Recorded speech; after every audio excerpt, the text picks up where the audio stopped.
मुझे ये कहते हुए बड़ा गर्व महसूस हो रहा है कि जिस भूमि पर मेरे पिताजी अन्न उगाते थे, आज उसी भूमि से उड़ान भर के मैं आपसे मिलने आई हूँ।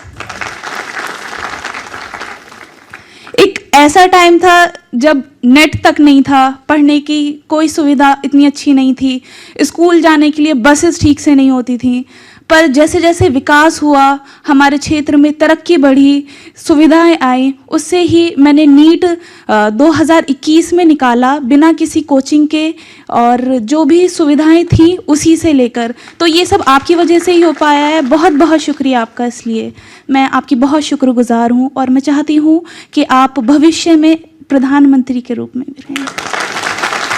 धन्यवाद हेरा। मेरी शादी सन 97 में हुई थी यहाँ पे। उस समय यहाँ कुछ भी नहीं था, कुछ भी नहीं, मतलब बच्चों को पढ़ने के लिए या खुर्जा जाना पड़ता था या कहीं और।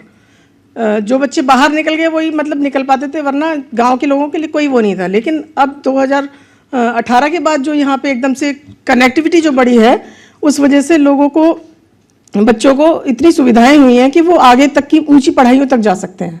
और दूसरी बात सबसे बड़ी, ये जो एयरपोर्ट की जो आपने करी है, अब तक लगभग मेरे ख्याल से 88-90 के करीब हेलीपोर्ट और एयरपोर्ट बन चुके होंगे, लेकिन कभी भी किसी को मौका नहीं मिला कि पहली फ्लाइट में और किसान वहाँ तक पहुँचे हों जहाँ तक हमको आज माननीय विधायक जी ने पहुँचाया है। मतलब हमारा जो आप तक पहुँचने का जो सफ़र है, उसको इतना आसान बनाना माननीय विधायक जी की तरफ से है। मतलब उन्होंने हमारे सफ़र को बहुत आसान बना दिया है। और मैं सभी का धन्यवाद करना चाहूँगी। इतना बड़ा प्रोजेक्ट बिना किसी प्रोटेस्ट के जो आज साकार हुआ है, उसमें हमारा आप सब लोगों का कुशल नेतृत्व है और हमारा भागीदारी भी है इसमें। धन्यवाद आपका। हालांकि जब को देखकर शुरू में जब दी थी, पहली फेज में जब जमीनें गई थी, तो बड़ा दुख हुआ था हमें। सच बता रहे हैं, वास्तव में मन बहुत अशांत हुआ था कि हम लोगों की जमीनें जा रही हैं, अब क्या होगा। लेकिन आज जब वहां से देखा है और किसानों को देखा मैंने, सब लोग खिड़की में से देख रहे हैं, कोई कह रहा है ये तुम्हारे खेत हैं, ये तुम्हारे खेत हैं। लेकिन आज वहाँ पे इतना विकास है, उसको देख के जो लोगों के चेहरे की जो खुशी है, उसे देखकर बहुत प्रसन्नता हुई है मुझे। मान्यवर, मैं आज आपसे एक बात कहना चाहता हूँ। आज जिस टाइम हम सुबह 6-7 बजे हम एयरपोर्ट पर पहुँचे, परसों में मालूम पड़ गई कि हम वहाँ जाएंगे, हमें बड़ी खुशी हुई।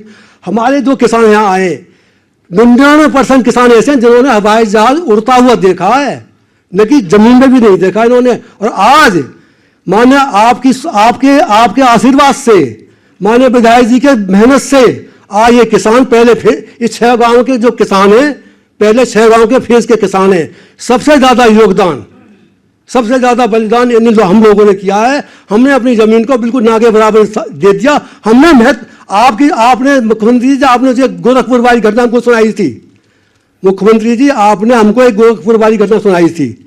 उस घटना से हम प्रभावित होकर, उस बात को हम समझ के, हमने तुरंत पूरे किसानों के हाथ जोड़े, पैर पूजे। विधायक जी ने, हमारे एसडीएम साहब ने, जितने भी अधिकारियों ने आज रात दिन मेहनत करके नहीं आज इस एयरपोर्ट में बनाने में काम किया है सबसे पहले।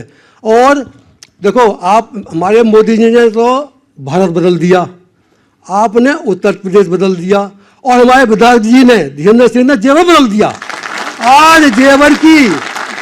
आज जेवर को कोई नहीं जानता था। 2017 से पहले मैं एक घटना बताता हूँ आपको, 1 मिनट 2 मिनट सुनना मेरी।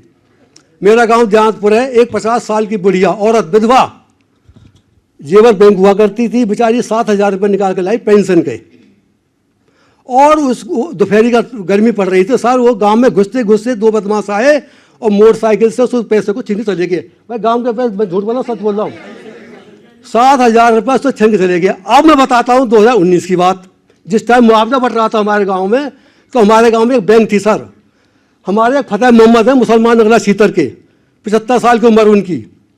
तो वो बैंक तो उन्होंने रुपये निकाले करीब 20-25 लाख रुपया। वहाँ जो उनको क्या हुआ, 50,000 की, 1 लाख की 10 इनकी गड्डी मिल गई इनको। एक मतलब एक जो होती है सुबह की तौलिया, उसमें गठरिया, वो बेचारे उन रुपये ने भर के नहीं और बैंक की सिद्धि में बांध रहे, ऐसे बांध रहे, उन गठरिया बांध रहे। अरे मैं बोला क्या कर रहे हो तुम? और बांध के उन्होंने धलिया सिर पे अपनी पे। दिन के 12 बजे, 2019 की बात बता रहा हूँ, दिन के 12 बजे, और उन्होंने गठिया में से रख ली। अरे मैं बोला तुम्हें कोई छीन ले जाओगे, बड्डे आदमी हो। अरे कैसे छीन ले रहा हो, बाबा को राज है। एक मुसलमान भाई इस बात को कहता है कि बाबा को राज है, कैसे छीन ले जाओ। अब लगा लो 2016 से पहले, 17 से पहले, 2017 के बाद में सब बहुत ही अमन चैन है। और सर हम सब भगवान से दुआ करते हैं, हम भगवान से दुआ करते हैं कि आप तिवारा मुख्यमंत्री बने, हम यही चाहते हैं। और हमारे विधायक जी पिछली बार 60,000 वोटों से हमें जिता के भेजे, हम आज तक जाते हैं, इस बार 1 लाख वोटों जिता के भेजेंगे, हमारा वादा।